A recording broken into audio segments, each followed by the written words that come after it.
Well, that's too bad because it's recording. Okay. All right. So in this segment, it was like pulling teeth. I got Mrs. Slam on. We're going to talk about. Well, you only caught the Johnny Walker fight. Yes. And you caught the Mike Perry main event, the bare knuckle. Yep. Those two. Okay. All right. So, Johnny Walker, what's his problem?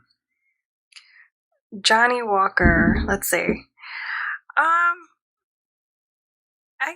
I don't know. I don't think he has a problem. I just think he just really got caught. He got caught with shots at a temple, and it dropped him. Okay. Did you think the knockout was funny looking? It was kind of awkward, right? I think it definitely was an awkward hit or knockout. Definitely because it didn't seem like it landed so flush, but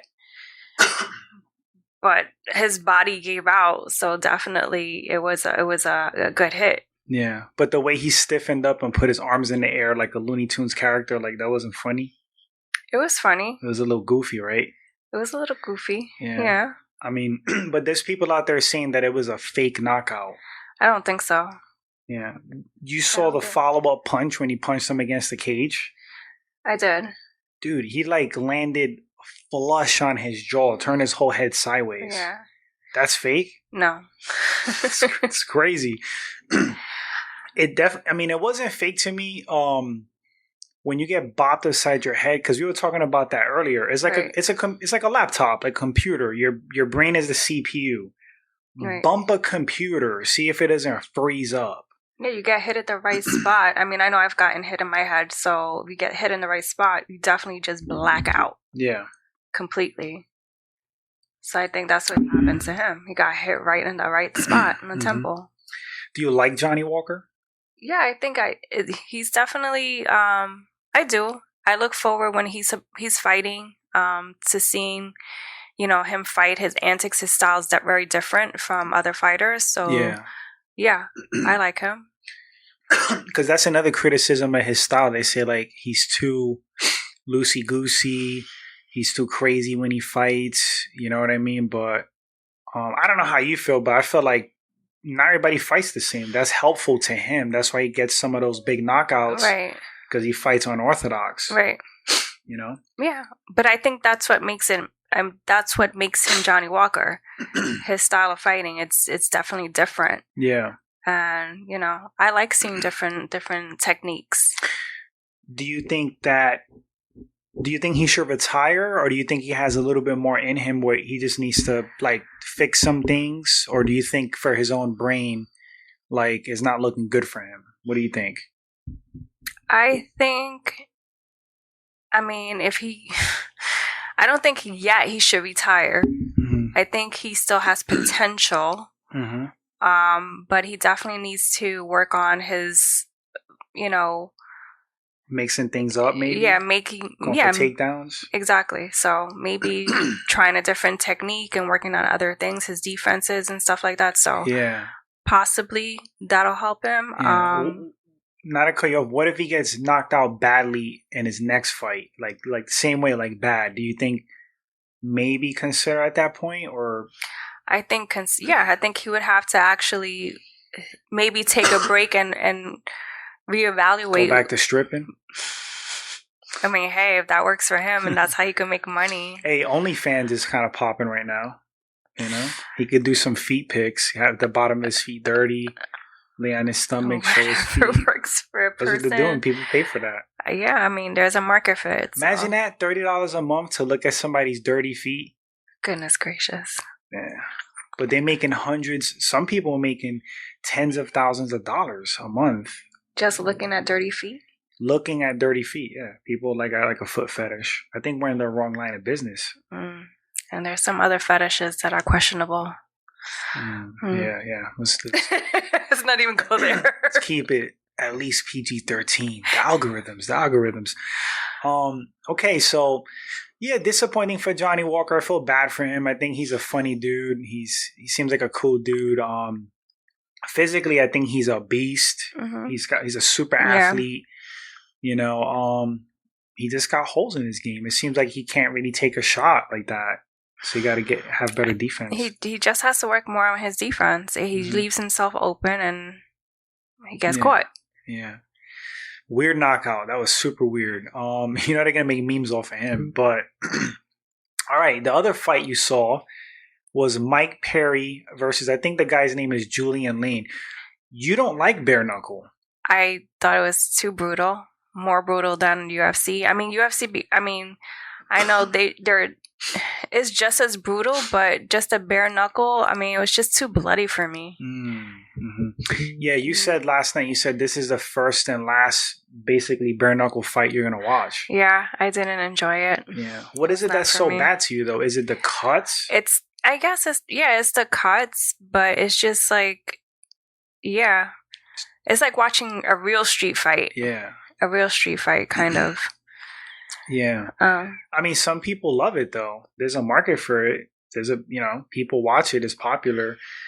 I'm like you. Like, I'm not squeamish for stuff like that. Like, obviously, I love combat sports, but I don't know. Like, because, like, MMA is, like, brutal. But even though they only have 4-ounce little pieces of leather, like, gloves on, like, it makes a difference where it's not as brutal as bare knuckle. I feel like it saves their faces. Yeah, there's you got a little bit more pad and cushion when you're getting hit. Yeah. But when it's just like bone on bone, I feel like it's crazy. Much. Yeah, it's crazy. Like the way that their face, like Mike Perry must have had like 4 gashes on his face at least. I mean, his face was a mess. It was. I don't like to see it. I feel like these guys are getting disfigured. And I don't know. I don't know if the damage is more intense with the strikings and stuff like that they're taking in blows to their head. I don't know. Yeah, I mean, that's kind of debatable because it's like hard knuckles and bone hitting upside your head and face, but definitely more broken like facial bones, right? Cuts. That's like a given. All of them bare knuckle fights, their faces get sliced up like Freddy Krueger was at. I would assume their recovery would take longer with the bare knuckle. I don't know. Maybe it's a case by case. But. Mike Perry was complaining about his hands. He said he's gonna punch some concrete and bricks. Y'all gonna see I'ma hit some concrete and then come back like a phoenix. You know how he talks. Yeah. But his hands were so swollen. Like his knuckles, they were just beat. It's brutal, man. It's brutal. But here's the thing: as grown men, adults, male and female too, grown women, they're signing up for it. Like if you're getting like $100,000 payday, I'm just throwing a random number. Like I guess if it's worth it to them, it's worth the cuts and the damage. No, obviously they're doing it. They find that it's worth it. But I mean, I'm a fan of UFC, MMA, but I'm just not a fan of bare knuckle. I mean, to each their own. I mean, people like to watch different things, but it's just not for me. Yeah. Yeah, I mean, I'm kind of like on the same page. I watch it to watch it. I got excited because it was Mike Perry. He's a banger. He's a savage. But I'm not the biggest fan of bare knuckle. I mean, at least put 4-ounce gloves on them, like, and have no grappling, just a straight up boxing match with 4-ounce gloves. Right. That I feel like that'll be better. Yeah, know? But also maybe the fighters that do decide to do that, they like it because it is a little more savage. You know. Yeah. There's some psychopaths out there, definitely. Yeah. Okay. Well, those are your thoughts on the bare knuckle. Yes. Was it the main event? I think it was one of the main events. Mike Perry's fight. Real quick, since I got you on here. This is a rare thing. Jorge Masvidal versus Kobe Chaos Covington. Yeah. What do you think about that fight? Are you excited? I'm excited to watch the fight. I'm looking forward to Jorge coming back strong. I mean, it was it was sad seeing him get knocked out by Usman. Yeah. But that was sad. Yeah. That was like, we both agreed, like it was more him dropping the ball than Usman being better than him in striking. I agree. He was too loosey-goosey. Not respecting this guy. Yeah, I thought he had him, and he let his guard down and got caught real good. Big punch. But I just hope that Jorge stays focused. I think he will. and I think that he has. I think he has the upper hand over Colby, in my opinion. Well, he said he's going to put him in critical condition. Yeah, what do you think? I think Jorge has a. I think Jorge. He's crazy. It's insane. When I mean that he has the upper hand, I think he more likely would be able to knock out Colby versus Colby knocking him out. In my opinion. No, I agree 100%. Because there's people out there that are saying Colby Covington via knockout. It's like, who does he knock out like that? It's like, you know what I mean? Like, it's an accumulation of punches. He may get him tired.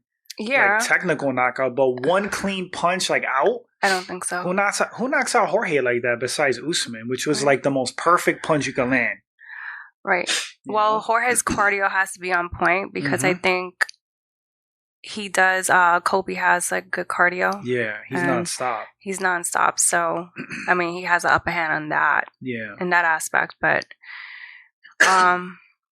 knockout power, I think Jorge. Yeah, I think he's the. I mean, I think Jorge's the better striker. Yes. Period. More dangerous on the feet. Like, I feel like there's a bigger gap striking like than there is in the wrestling because I feel like Jorge he can wrestle. He's developed his wrestling throughout the years. He could do it all. He's a super veteran. He can do submissions. He's a well-rounded fighter. And people out there are saying he has zero chance. Like he's gonna get steamrolled. I can't see that happening. No, I can't. I can't either. I cannot see that happening. Like at minimum, I think it's gonna be a battle. Right. You know? And I don't know how you feel. I think Jorge's going to get him out of there first or second round, maybe into the third. But if it passes the third, you got to start leaning towards Colby. Right. So I think that's definitely going to be I think that's going to be a strategy as well. First and second round, try to like get him out of there. Get him out. Yep. Yeah. Not hold back, just go for broke. Right. But, okay, so we're both not the biggest fans of Colby's antics. But we both admit, like, he's a great fighter. He's a hell of a fighter. Yeah, he is. Agree. You cannot deny that guy could fight his ass off. He definitely can. And he's definitely exciting. He's definitely exciting to watch. Yeah, he don't play it safe. No, he doesn't. He like, gives it. Yeah, he does. Because in his older fights, he used to, like, rely more on the wrestling. And he just started developing better stand-up. And at this point, we watch him. He went toe-to-toe with Usman, basically, like, twice. He did. You know, he was snapping Usman's head back. Yep, he was. He was, you know. He's definitely I can't take that away from him. He's definitely a great fighter. He's definitely exciting to watch. Minus the shit talking he talks, but that I don't really care for. But he is an exciting fighter to watch. But we both know, he does the crap talking, the shit talking for attention because he was going to get cut from the UFC. That's the backstory. He was winning fights, but he was boring. Right. Excuse me. So he created this persona, and we talked about this as well. I think Colby's so good. Like, just let your fighting talk for you. Like, you know what I mean? Like, at this point, he's a badass fighter. He's very good. I don't think he needs to go, like, so low all the time. I think it's too late for him now to go back. He's stuck in his character mode? I think so. He's already gained a fan base based off this character, this persona that he created. Yeah. And, for him to go backwards, I don't think he can. I just think he goes too far. Like he was doing, he was taking pictures with Jorge's wife, like insinuating funny stuff, his ex-wife or woman. Right. But a lot of people say that Colby's a great guy outside of the character. Like he's the nicest, sweetest dude. He's so helpful, but he just goes into character mode. And that may be. I mean, I'm sure maybe he comes from a great family, and I'm sure they instilled values, whatever. But for whatever reason, he sold himself to, for money or to be the devil. Yeah. Yeah. So then he created this persona to be relevant. Yeah. And to stay relevant. So. Okay. Real quick. Final pick. Who do you think is going to win? Okay. Let me ask this. I already know the answer. Who are you going for and who do you think is going to win? For Jorge versus Covington? Yeah. I'm going for Jorge. And I do believe Jorge is going to win this one. Okay. For me, heart is with Jorge, head is with Covington. The logic side is with Covington, but I'm going with my gut on this one because sometimes you got to just go with your gut and your heart. I think Jorge's going to win. And I think he's going to shock the world and do something big. Yes. So, and heart is, like I said, heart is with Jorge. Not that I hate Covington. I don't really like some of the antics, but I really admire him as a fighter. He's a badass. Right. Yeah, but he is. Heart is with Jorge, picking Jorge to win. And final question, because I know you got to get out of here. You got things to do. You're a busy woman. Mm-hmm. Busy woman. Khamzat Chimaev. What do you think about that guy? He's gangster. He's Straight real up. Gangster. Brother. Gangster. He is Smash. hardcore, real deal. I find him like a scary opponent. Yeah. He's definitely, Savage. Like war torn, like rubble, destroyed. Yeah. See, this sounds so terrible. I really don't know his background, but I'm assuming he comes from a rough background. I think he's talked about it. Like he's seen dead bodies and all kinds of stuff. Like that's gangster. Yeah, definitely. There's inner city like LA, but there's like war torn areas, poverty, where you see death around you, shootings, bombings, all kinds of stuff, and you could tell that guy has seen some stuff. Definitely. He doesn't look scared of a damn thing on this planet. There's something like in his eyes. He got like a dead look in his eyes. Yep. He's a savage. Agree. He is. And I think he's the real deal. Yeah. I think he's a problem for Usman. I think he's definitely a challenge for Usman. Definitely. Yeah, he definitely is a challenge for Usman. He's fighting Gilbert Burns. That's supposed to be like set. And if he runs through Gilbert Burns, like runs through him, what? Yeah. I mean, there's no denying like the he's an animal. Like he's ready to fight for the title. He definitely. I know. I won't be surprised that he wins a title match. I won't be surprised. All right. Well, that's gonna wrap up this short segment. I would like to thank Mrs. Slam for hopping on the podcast. We have been blessed and honored to have her on. And thank you for having me. Yes, of course. Hope you guys enjoyed it. And we'll catch you guys in the next one. Bye, guys. Bye, guys.